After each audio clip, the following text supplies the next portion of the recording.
In today's video we are going to recreate this maze animation from one of the recent Iman Gadzhi videos. If you watch Iman Gadzhi, you must have noticed that he changed his style of editing from this wiggling kinda low frame animations to more image-based animations, and following through this tutorial with me will set a foundation for you to create some more advanced animations. And if you want to become an advanced animator, then join our Leverage Editor program and community. In here we'll take you from being an average editor, struggling to create high quality content, land clients, and more importantly land clients that will pay you big money, to a leverage editor who is able to edit in some of the most in-demand styles of editing out there, as well as develop your own style of editing to stand out on social media and also attract top paying clients. By joining the program you will receive full high quality editing training, coaches with myself included, challenges with cash prizes, job boards, and many more things planned to come in the future. Right now the program is at the lowest price that it will ever be, because as the community grows we'll be increasing the price to make sure that everybody who joins can receive this individual care. So join the program right now, link is in the description, and I will see you there. With that, let's get into the video.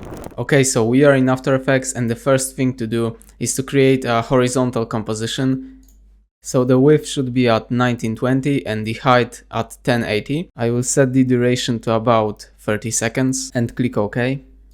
Now I will import the background. So this is the background that I found. Let me scale it down. And of course it's not exactly the same background that Iman used in his video, and I just couldn't find the background that looked like Iman's background and was also high resolution. So I will be using this background because it is high resolution. So increase the scale to make it look something like this. And of course you will have this background as well as the original video that I will import in a moment, and the project file in the asset folder in the description. So here I have the original video, and for now let's just watch it.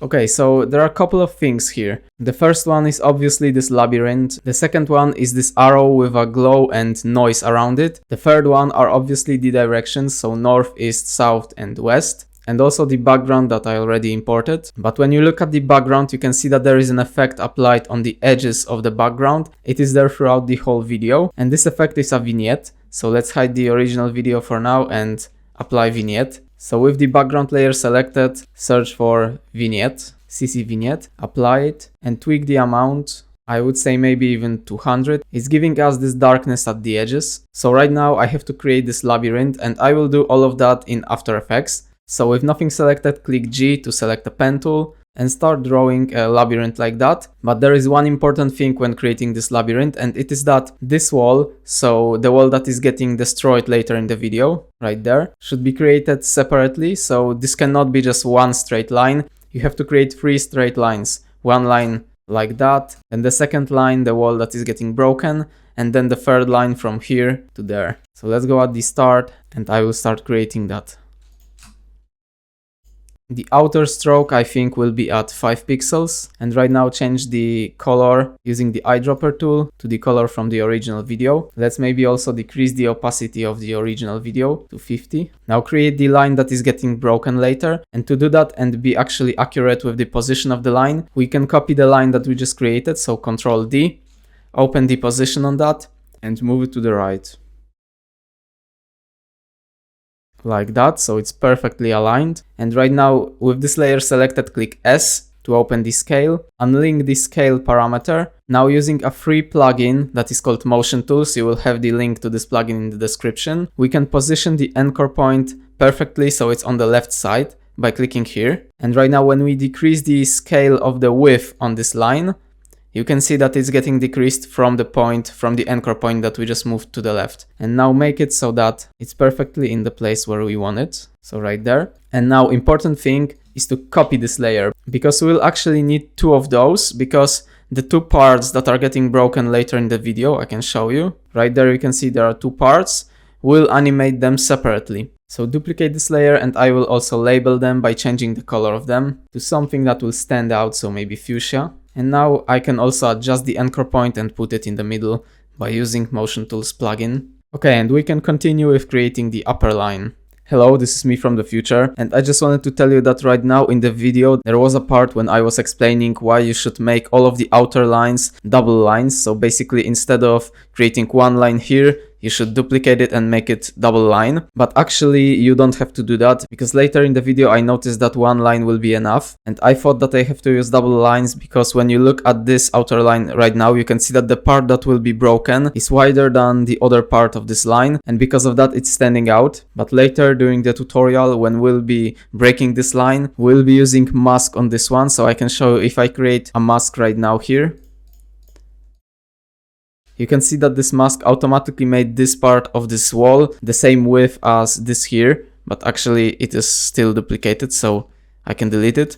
And you can see right now it's the same width, so we don't have to create all of the outer lines with two lines, and I did that in the tutorial. So if you hear me saying things like double outer lines or something like this, then just ignore it, because actually in the final animation I made all of the outer lines with single lines. So yeah, this is just a quick adjustment, so you will not be surprised when during the video you hear something like this. So let's continue with the tutorial. And when it comes to inner lines of the labyrinth, the only thing that you really do is decrease the stroke. So click G, draw something like this.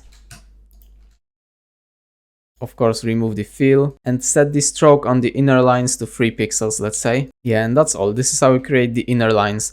Okay, one more thing that I will show you is how you can start creating the next outer line. So let's say the right outer line, so that it perfectly aligns at a 90 degrees angle. So copy the 2 layers from there. Right now position the anchor point here, so on the right side, open the rotation and rotate it minus 90 degrees. And this way you have it perfectly at a 90 degrees angle from this line. Okay, I finished creating the maze. And one thing that I must tell you is that I actually decided that the outer line should have a 7 pixel stroke, so not a 5 pixel stroke, but inner lines still have 3 pixel strokes. And after creating the labyrinth, your timeline probably looks something like this, so it's a mess. So we have to clean this up. So select all of the layers that create this labyrinth, except for the 2 layers that will be animating later in the video. So the 2 layers that we labeled. Right click on them and click pre-compose. And right now the timeline is tidy. We have one composition with all of the layers creating the labyrinth. And before we can start animating, we actually have to create one more thing, and it is our main character, so this arrow. So let's set the opacity on the original video to 100. For now, let's go till the end of the video, because here the screen is zoomed and you can see how this arrow looks, and we'll create that in After Effects. So let's set the opacity on the original layer back to 50%, select a pen tool one more time, and draw a shape that will look like this arrow. Refine it a little, make it better. I think this arrow doesn't have stroke, so disable the stroke. Let's call this layer arrow, move it to the right for now, make it visible and set the opacity back to 100% on the original layer. Select the arrow layer, go to fill, select pick whip and pick this color from there. And right now, to really make it like in the original video, we can also copy this shape from inside of the arrow. So put the arrow right back here, put it below the original layer and set the opacity on the original layer to 50%, maybe a little more, like 70. Just so we are able to see this shape. Right now with the arrow selected, click G to select the pen tool, and this way we'll be creating another shape inside of this shape. So later we'll be able to control this whole arrow using just one shape layer. Refine it a little. This line should be kinda in the middle of this shape. So here is the middle of this shape, and this line should align with that.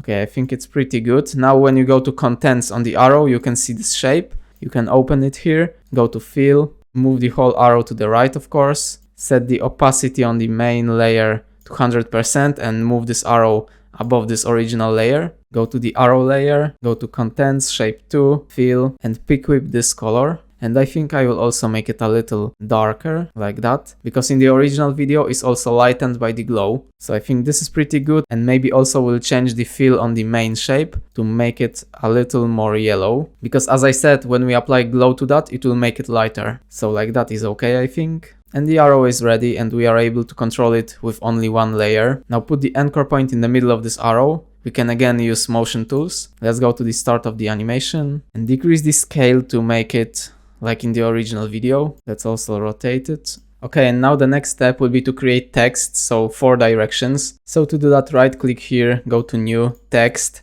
and type the directions here. So for now, let's start with E. And as you can see, the font that I will be using is called Zenlot Serif. And it's not exactly the same font, but it's kinda in this style. But another thing that I also did here is I increased the width of the text. So using this option here, you can increase or decrease the width of the text. And I think something around 130 looks pretty good on this one, or maybe even 135. Yeah, and now just create 4 letters with this font. When creating the upper and the lower letter, what you can do is put the anchor point either in the middle or middle down. So you can also do that by using a shortcut Control Alt and Home. And right now using the Align panel, align it so that it's in the center, because we'll want these letters in the center. So right there, type N, duplicate this layer, and the south letter will position here.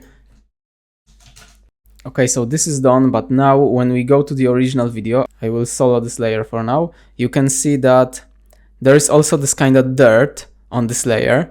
And you can see that when the letters are moving, the dirt is also moving, so it is not static. So in order to create this look, first of all, what we have to do is animate all of these letters. So select all of them, click P to open the position, keyframe it here, go to the moment when they are in the final position. So approximately here, keyframe the position here, and put all of them in their final positions. So the letter S at the start is not visible on the screen, and on the second keyframe, it is kinda here, like that, and maybe copy the X position also.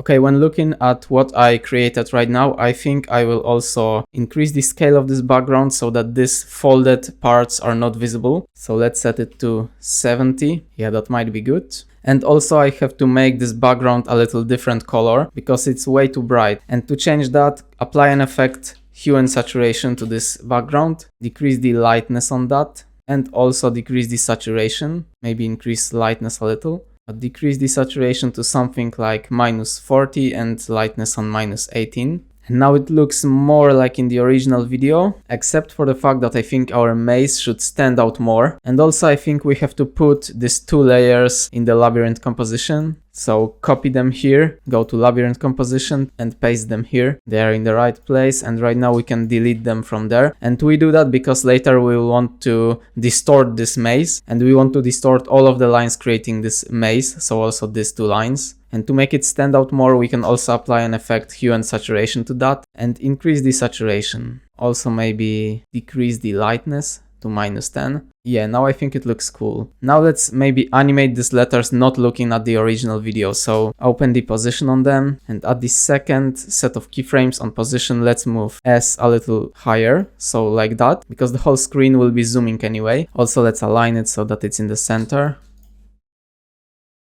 Now let's animate the rest of the letters. So letter N, I can see that after changing the font or something, the anchor point is not in the middle. So select this layer and use a shortcut Control Alt and Home. And now align it so that it's in the middle. And at the first keyframe, it should not be visible on the screen. So put it higher. Now the letter W, this is the starting position and the final position should be here. And now the letter E, the starting position is okay and the final position should be here. Maybe the W a little further away from the maze, and the same with E. And now to animate this dirt on these letters, we have to import some kind of halftones. So these are the halftones that I will be using. They are not exactly the same as in the original video. And of course you will have these halftones in the asset folder. I will decrease the scale of them because we will have to create 4 halftones for each of the letter. Right now, if we use this texture for all of the letters, then it will not look really good. There will be too little texture on each of the layers. So we'll use 1 halftone layer for each letter. So let's decrease the scale, put it somewhere here. This halftone will be used for the letter W. We can also rotate that. Yeah, this might be pretty good. Set the track matte of this layer to the W letter. Make the W letter visible again. And right now you can see there are these halftones on this letter. But to make it look better, we'll change the blending mode of this texture. So right now I'm just playing with them to see which one looks the best. And I think difference looks pretty good. As you can see, this halftone is animated as this letter changes position. And I think it looks pretty good, but maybe it's not visible enough. Okay, so maybe actually set it to normal and just decrease the opacity on the texture layer to 50% or maybe 40%. And let's see. Yeah, now I think it's a little better because it's more visible. But maybe actually let's go back to 60% because in the original video it's pretty visible. Okay, and this is how we get the look on the W. And now do the same with all of the other letters. So just copy this texture layer, set the track matte of that to letter E. And now let's move this here and also make the letter E visible again. Now you can see the halftones are animated. And just do the same with the letter N and S. Okay, this is how it looks right now.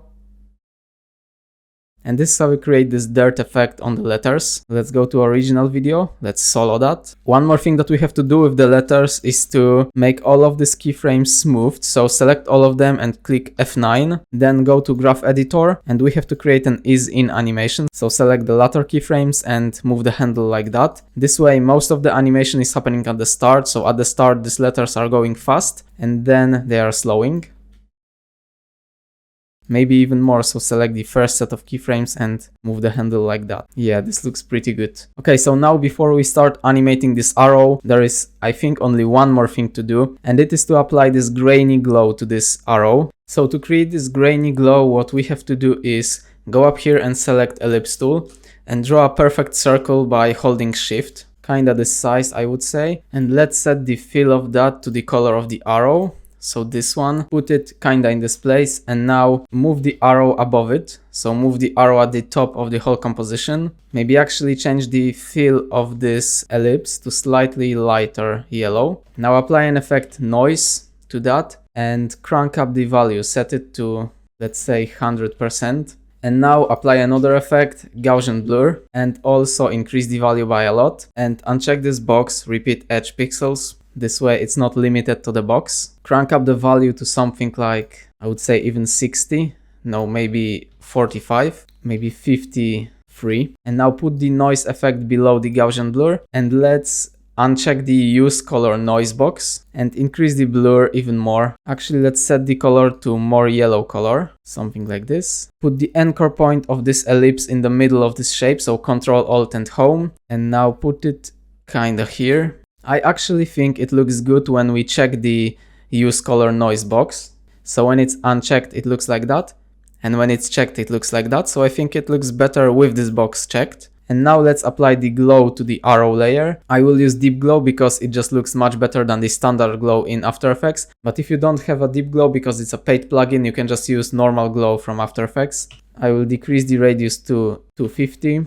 And exposure to 0.6, and now we get this look. As you can see, this is kinda similar to the original video, but as I told you at the start, we had to make this shape inside of this arrow darker because the glow will make everything lighter, and right now I see that even right now it's too bright. So go to the arrow layer, go to contents, and select the layer with this smaller shape and change the color here and make it darker. I think this looks pretty good. Rename this layer Noisy Glow. And parent link this layer to the arrow layer. Let's see the original video. Okay, so there are only two things that we have to do before we start animating everything. So the first one is a very small detail, but I actually think that the letter E and the letter W are blurred on the left side here and on the right side here. So when they enter the screen, they are blurred. So we can get that look. Let's hide the original layer. And to get that look, you have to right click here, go to new, create a new solid. The color doesn't really matter, so it can be just anything, but let's call this layer blur. Now with this layer selected, go to shape tools and select rectangle tool and draw a rectangle like that. And now we created a mask for this solid. So now with this solid selected, click F, and this way you open mask feather on the mask layers and increase the value to something like that, I would say. But right now also move this mask to the left. Position it kinda like that and set the matte of the W layer to this layer and also right now invert it, so this box. This way you can see on the left side it's blurred, but I think I will move this layer a little closer, so even something like that I would say. Right now you can see at the start this letter is blurred on the left. Okay, now it is also applied to the E letter. Let's see how it looks. Yeah, really good. Okay, so when we solo the original layer, the things that are missing right now is that first of all, the bulge effect is not only applied to the labyrinth but to the whole screen, because you can see when we go through this animation it gets kind of distorted at the bottom and at the top, but when it is kind of in the middle, more in the middle, the upper line for example, it is not that much distorted, but right there at the bottom it's more distorted. And also the other thing is that we have to create this text, so a few right decisions and this icon. But to be honest, for now we can actually start animating the arrow and we will create all of these effects later and this text also later. So unsolo this layer and decrease the opacity on the original layer, let's say to 50%. So we have a reference how this animation should look. Go to arrow and keyframe the rotation and the position. So click P and R to open the keyframes, keyframe it here, and let's see how it looks. Let's actually hide the noisy glow for now because it is not changing anything. So first it's rotating, and here it's fully rotated. So keyframe the position and rotation there and animate the rotation like that. Here is the first move, so move it here and also change the rotation a little. Then the next one, move it down and change the rotation like that. We also have to pay attention to rotation because as you can see at first the rotation is not animated. Here is the original layer and only then it starts being animated. So the position and rotation keyframes will not be perfectly aligned because the position has to be faster. Right there we have to be in this position and the rotation should be like that. Okay, we have to go back a little because let's actually also decrease the opacity on this one to 20. So we see the original layer better. Now click U to show you the keyframes and let's see. First it's rotating, then here the position animation is finished. So position keyframe is in the right place. But first, before we start animating the next position keyframes, we have to animate the rotation. So go this couple frames later, let's say 4 frames later, keyframe the position and rotation again.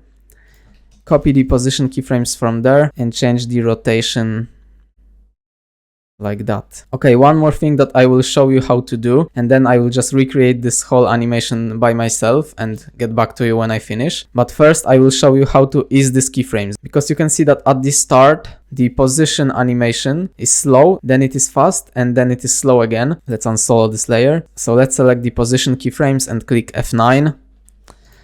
Move the first keyframe handle to the right and move the second keyframe handle to the left. This way most of the animation happens in the middle. Now do the same with this one. Let's see how it looks. Let's actually hide the original layer and see. Yeah, now as you can see, even looking at only these 2 moves, it looks really similar as in the original video. So this is how you have to do it. You have to just look at the original video, animate the position first and then the rotation, and then also smooth the keyframes of the position and make this type of graph here. So make most of the animation happen in the middle. And I will get back to you when I animate the whole path right before destroying this wall. Okay, I'm back and this is how it looks.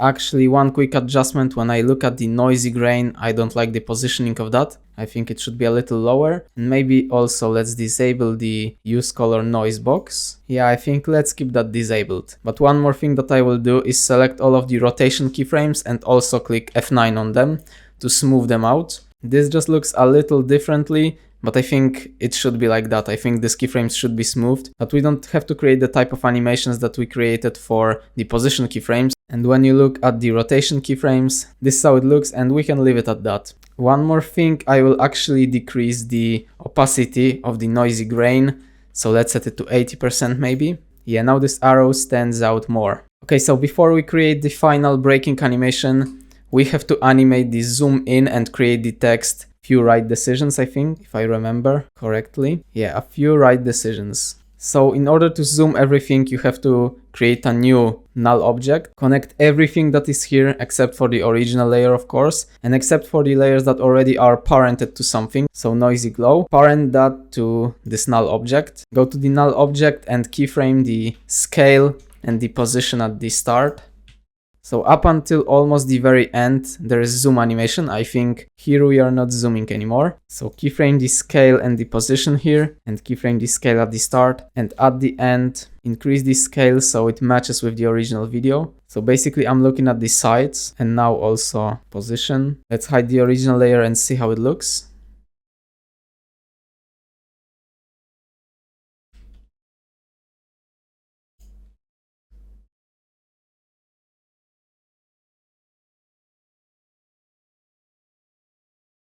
Okay, it's good, but I think at the start, up until this moment, we should only be zooming and the position should not be animated. So let's copy the position keyframe from there. The problem is that the viewer can clearly see that we have a position keyframe right there because it's stopping in this moment, you see? You can see this movement upwards from there. So we have to select these 3 position keyframes, click F9 on them, go to graph editor and move this handle from the ground, and also then move this handle here. And you can see now it looks much better, but we can even put it higher. Let's see now. Yeah, I think now you can see it's much smoother. Of course, you can still see when this movement upwards begins, but it just looks much better right now. So now we have to create the text, a few right decisions. So make the original video visible again. Right click somewhere here and create a new text layer, and obviously type a few right decisions. Make it much smaller by decreasing the size of the font right there. Okay, change the font. I will use alliance number to regular. When creating the previous letters, we also increase the horizontal scale. So this option. So right now we have to set it back to 100%. Also, all of these letters are capital letters and we don't want that. So click here. Maybe I will change the font to bold. So the bold version of that font. No, maybe medium. Yeah, I think medium is good. So position it in the right place. And now we'll create this icon. So there are two options. You can either import this icon or you can create this in After Effects, but I will show you how to create this in After Effects. So go to Ellipse tool and draw a perfect circle like that. Remove the fill on this one. Set the stroke to white color just for now. In a moment we'll adjust that. And set it to 2 pixels or maybe even 1.5 pixel. Okay, and to create the exclamation mark in the middle, go to Ellipse tool and draw an ellipse like that. Of course, disable the stroke on this one and set the fill to white color just for now. Of course, we'll change the colors in a moment. And right now, to create this upper part of this exclamation mark with nothing selected, click G and draw a shape like that. Then Alt click on this handle to move it like that and connect it here. And now refine it, so the lower handles should be closer to the point and the upper handles should be further away from the point to make this kind of shape. I think this looks pretty good. Maybe move this point a little up like that. Okay, I think it looks really good. So now let's hide the original layer and let's change the color of them to match the color of the maze. So select eyedropper tool and pick this color, and on these 3 layers do the same. So this is how it looks, but when I look at this icon right now, I think we could make the stroke on the circle around it a little wider. So maybe 2 pixels will be okay. Yeah, 2 pixels I think is okay. And move this a little closer to this icon. Go at the end. One thing you have to do, because right now, as you can see, when we move to the start of the timeline, this text and this icon is still in the same position. So go to the moment when it's at the final position, so right there, and connect all of these layers, parent link them to this null. Let's put this null at the top. Now, as you can see, it's moving with the whole animation. And up until this moment, this text and this icon should not even be visible. So select all of these layers and trim the start of them to this point, because in the original animation in this moment they are not visible. Okay, one thing that I see right now when I look at this animation is that the letter S and the letter N are too slowly animated. So let's open the keyframes on S and N letters, move them a little earlier like that, and also go inside of the graph editor and make an even steeper is in animation. So select the first set of handles and move them like that. So really most of the animation is happening at the start. Let's see right now. Even right now, they should be faster. So select them again, select these keyframes, move the second set of keyframes actually, and move it as close to the left side as you can. And also let's move these 2 keyframes earlier. So here. Yeah, now it looks better. Okay, the next thing to do is to create a blur on the edges of this composition. So I will show you in the original video. We have to increase the opacity to 100% on that. And you can see in the original video that, for example, in this moment, the edges are blurred. So here it is blurred, and here we have a blur, and also the bottom of this maze is blurred. And in order to create this blur, we'll create a new adjustment layer and apply an effect Gaussian blur on that. Let's set the blurriness to 25 for now. And with the adjustment layer selected, go to the shape tools and select ellipse tool and draw an ellipse that will look something like this. So now we created a mask for this blur, but let's actually change the path a little. We want the bottom to be blurred, so we have to move this point up. Okay, now with this adjustment layer selected, click F to open the mask feather option, and let's feather it to 40 pixels. And right now next to the mask option, you can see this box inverted, so invert it. And this way now you can see that the corners are blurred, but I think we'll change the path of this mask a little, so move this point here and move this point there, like that, because we also want this text to be blurred a little, so even more like that I would say. And then move the left point also. Let's call this adjustment layer blur, and we'll also animate the path of this mask, so go to mask dropdown and keyframe the mask path. Go to kinda this moment here, when the start of this layers is, so when the text, a few right decisions appear. Keyframe the path here again, and go to the end of the animation, so like here, and keyframe it again. At the start we want this mask to be bigger, so let's move this point higher. Then at the second keyframe we actually still want this mask to be bigger, or like that maybe. And then at the end, maybe we should make the last keyframe somewhere here. Let's see right now.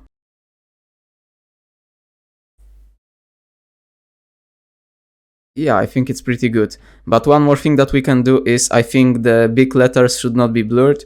So we can move all of these 8 layers, so the text layers and the textures on them, above this adjustment blur layer. And this way we applied blur on the edges. Of course, you can also play with the position of this mask to make it maybe look better. But for the sake of the tutorial, I think this is good. Okay, now I actually see also another problem, and it's that the vignette effect shouldn't be applied to the background layer. So I copied this effect. Okay, and we should apply this vignette effect to a whole new adjustment layer. So create a new adjustment layer. Let's call this one vignette and paste this effect here. Put the anchor point in the middle, like that. Set the amount actually to 150. Yeah, I would say now it's pretty good. So really the last effect that we have to apply is a bulge effect on everything that is on the screen. And right now we have to create a new adjustment layer, put it at the very top, and let's call it bulge. And of course put an effect bulge here. Increase the horizontal radius, so it covers the whole screen, and also the vertical radius. You can see it gives us this effect, but right now decrease the bulge height to minus 0.2, let's say. And this gives us an effect of the maze being more distorted when it comes to the edges. But as you can see, it distorted the whole screen. So what we can do to fix that is we can basically pre-compose everything that you see on the screen, except for the original layer maybe. So right click on everything and pre-compose. Let's call it everything. And right now increase the scale on that to 110. Yeah, even lower, like 105, just enough so the distortion is not visible. So 102, now it's visible. So 104 is enough. Let's go inside of this layer. I think I will also put everything there lower. So at the last keyframe, it should actually look kind of like that. And so finally we can create the last animation of this video, and it is to break this wall. Let's actually move the original video also in the everything composition and put it at the very bottom, make it visible, actually put it above the background layer so we see anything. Go to the arrow layer, click U to show you the keyframes, and we have to also animate the last movement of this arrow. So now it's going back. Here is the final position when going back, so keyframe it here, move the arrow back right there. Let's maybe decrease the opacity on the original layer. Okay, so put the position a little lower right there. Let's maybe solo the original layer and see how it looks there. So just at this moment, it should be here, then it will wait a couple of frames, keyframe it here again, and then it will attack this wall. So move it so that it's behind this wall, right there. And what is also happening in the original video is that even during this last movement of the arrow, the screen is still moving. So go to the null object, and we put these keyframes there, but actually we should move them a little later, like here. And at the last set of keyframes, maybe even put it lower, like that. So let's see how it looks right now.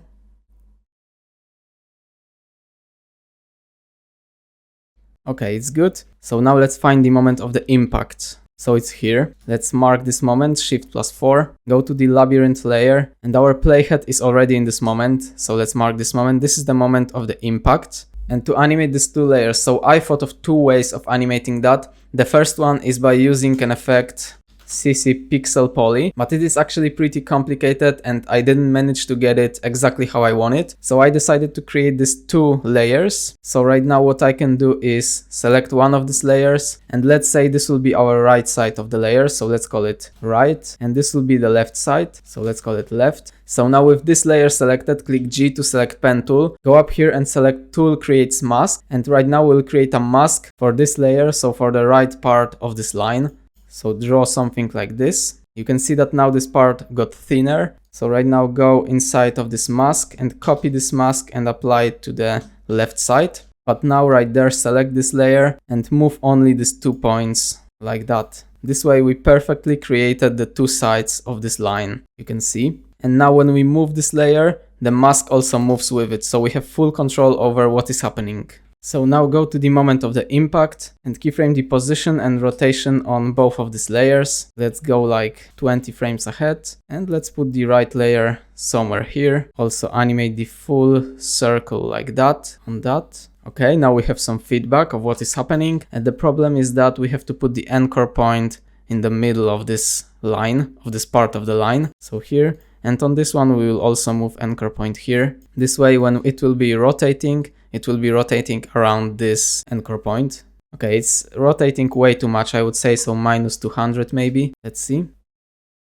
It's good, but now I see we also have to adjust this layer. So put it a little closer to the right, so it doesn't look weird after this wall is destroyed. And now also we have to increase the scale on this one. So these are just some small problems that you will encounter when creating this type of animation. You have to fix them. So 102.7, yeah, I think it's perfect. And now the right part, so let's move it here. And on this one, let's just change the rotation to something like this. So it's a small rotation animation, let's see. Okay, one thing that I don't like is I don't like this part. So it looks like this left side is getting inside of the maze. I don't want that, so I think what we can do is select the position keyframes, click F9 on them, and create an ease-in animation by making the graph look like that. But make this animation a little longer. Let's see.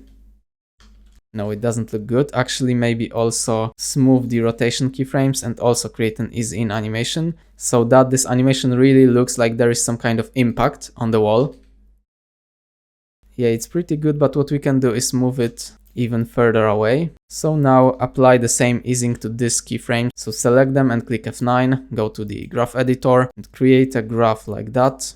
Okay, at the end of the animation, they should be kind of floating, so going really slowly away from the maze. So what we can do is select this part and move it even further here, and select the left part, move it further here. Right now, let's see. And now we can move these keyframes, so the position keyframe a lot later, and this one also here. Let's see. Now the problem is with the rotation, so maybe we shouldn't smooth these keyframes. Okay, let's maybe decrease the rotation on this one to minus 150. Move these keyframes closer. As you can see, this is all just refining this animation. Now I see we also have to have this smoothed keyframes on the rotation, so select them again and click F9. Go inside here, maybe create something like this, so it's not fully eased in, but it's still faster at the start. Yeah, I think this might look really good. So now select these two keyframes where I just created this graph, and by using a free plugin that is called EaseCopy, this plugin lets you copy the easing that you applied to two keyframes to the other two keyframes, or even a bigger group of keyframes. So click copy there with them selected, select the other two that you want to apply this easing to, and click paste. Let's see in the everything composition. Okay, it's moving too slow, as you can see. We have to apply a stronger easing to that. So go inside of the labyrinth composition, select the position keyframes and make it really eased in. So like that. Move these keyframes as far as you can to the left, and this keyframe the same. Let's see. Yeah, now it's a very big impact. Select these two keyframes using the EaseCopy plugin, click copy and select the other two. Of course, I will also give you the link to download this plugin in the description. This plugin is completely free. Okay, let's see right now. Okay, now it's perfect, you can see. Okay, instantly I think we have to adjust the last thing, and it's that we have to put the W and E letters behind all of the adjustment layers. So select all of them and put them behind the blur and behind the vignette effect. No, actually, maybe above the blur, but behind the vignette effect.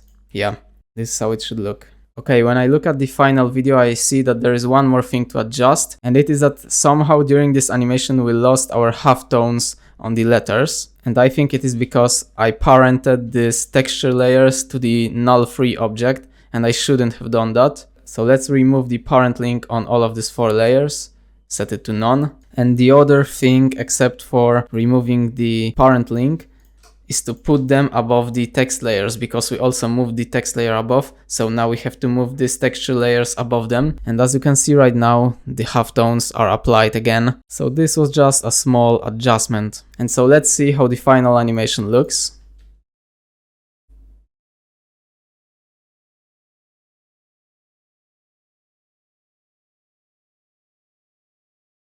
Yeah, it looks perfect.